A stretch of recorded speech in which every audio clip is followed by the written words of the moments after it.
Spent way too much time out in the bush yesterday, wasting my time trying to make a home light chainsaw, 16-inch 20, do the work of a professional steel chainsaw.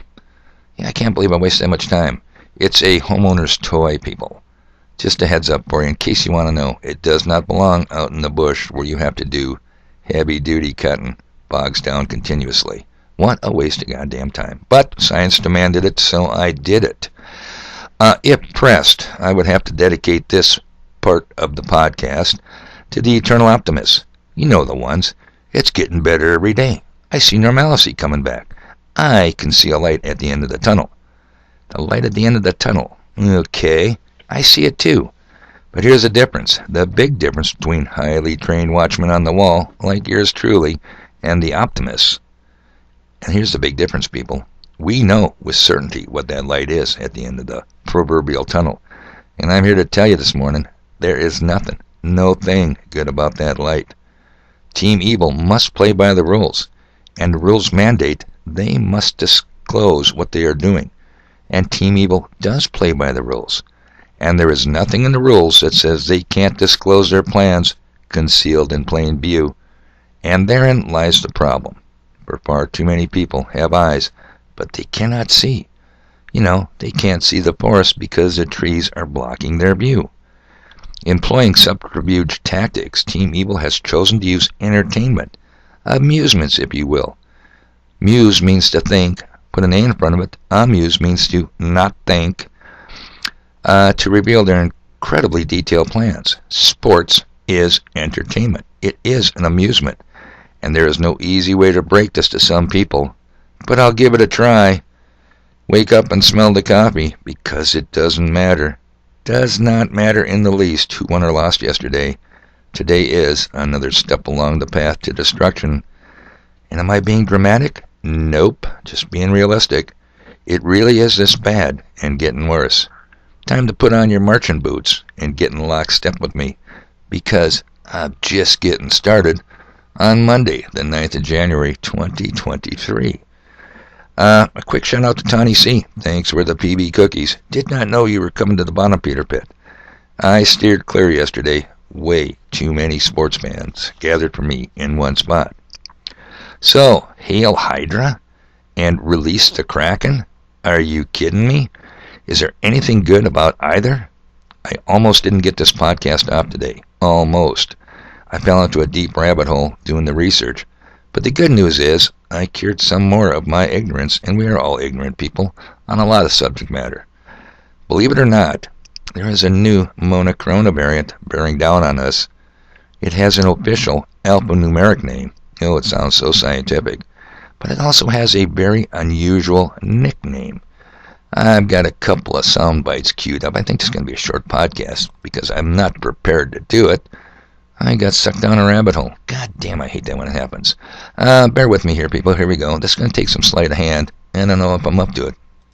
A summer spike in COVID cases is cooling across the country. Average daily infections are down almost a quarter from the previous week, but a new year brings a new threat. There are a super variants. One of the latest is XBB.1.5. Dominant in the US, rapidly growing in the UK, and we're starting to see it here in Australia. Would have to expect the same thing. It's dubbed the Kraken after the mythological sea monster because of its aggressive nature. It does have a growth advantage above all of the other subvariants so far. While it's more contagious, it's not proving any more severe for vaccinated Australians. But vulnerable people who are elderly, who haven't had their full booster set, and people who are majorly immunosuppressed are still at risk from this variant.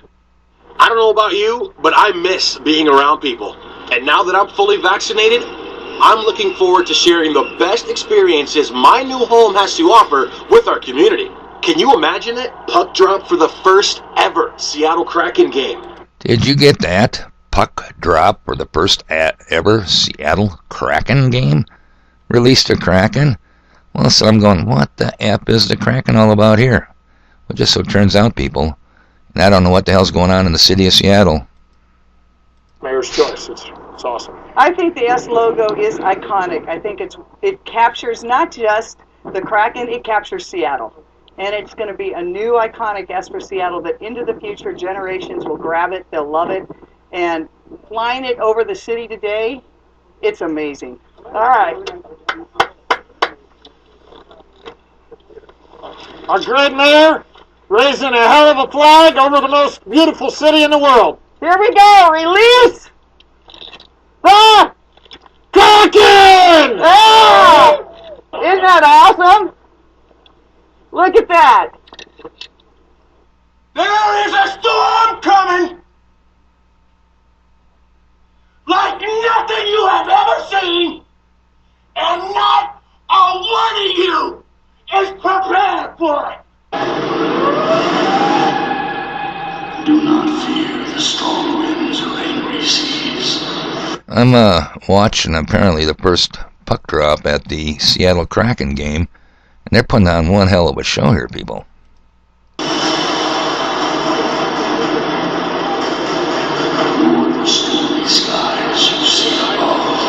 Oh, there's a point I should point out. Guess where this team, the Seattle Kraken, play? The Climate Pledge Arena. How cool is that? Fear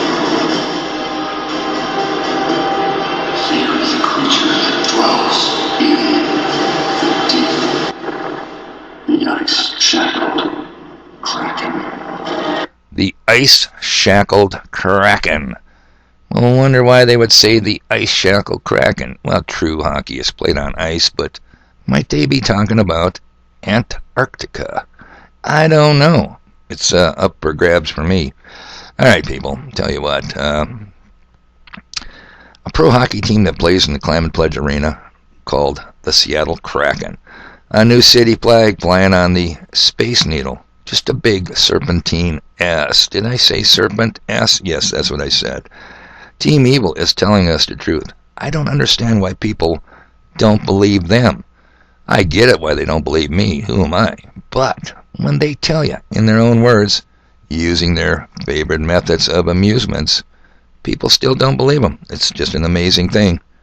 All right, now the question is, do you really think Team Evil is done with us? Really, people? Team Evil plays by the rules, no doubt about it. And Team Evil reveals their plans in unusual ways. Like I said, truth in the movies.